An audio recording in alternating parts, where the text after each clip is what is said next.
AP fibre net chairman GV Reddy కీలక నిర్ణయం తీసుకున్నారు. ఫైబర్ నెట్లో ఇప్పటివరకు 600 మందిని తొలగించామని, త్వరలోనే సంస్థ విస్తరణ చేయనున్నామని తెలిపారు.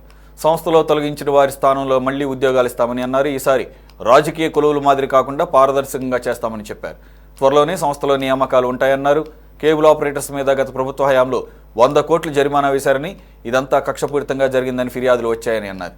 దీనిపై విచారణ జరిపి అడ్డగోలుగా వేసిన జరిమానాలను రద్దు చేయాలని నిర్ణయించామని జీవీ రెడ్డి తెలిపారు.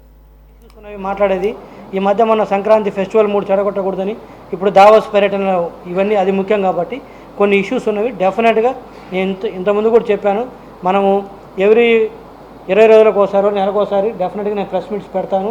సంస్థ పురోగతి గురించి కూడా చెప్తాను.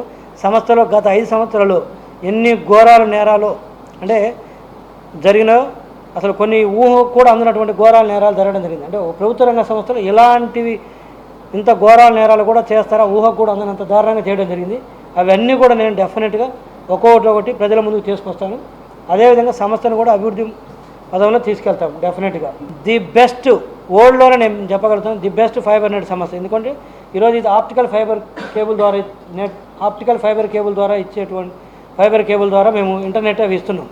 ఈరోజు మీరు సింగపూర్లో చూసుకున్నప్పటికి కూడా మన సింగపూర్ కంటే కూడా వరల్డ్లో బెస్ట్ అంటారు కదా సింగపూర్ టెక్నాలజీలో, దానికంటే బెస్ట్ టెక్నాలజీ మన దగ్గర ఉంది. 24F కేబుల్ కావచ్చు, ఆప్టికల్ ఫైబర్ కేబుల్ కావచ్చు, 78,000 కిలోమీటర్లు కేబుల్ వేయటం కావచ్చు. ప్రతి గ్రామానికి, మారుమూల గ్రామాలకు కూడా దాదాపు 16,000 పైగా చిలుకున్న గ్రామాలకి, ప్రతి గ్రామానికి కూడా ఈ ఆప్టికల్ ఫైబర్ కేబుల్ వేయడం జరిగింది. ది బెస్ట్ ఇంటర్నెట్ స్పీడ్ కూడా ఇస్తాము. సో అందుకని చెప్పేసి ఎక్కడ ఎవరితో పోల్చుకున్నా కూడా మనది బెస్ట్. సో ఈరోజు రాష్ట్రంలో ఏ పరిశ్రమ పెట్టినా కూడా మొత్తం కూడా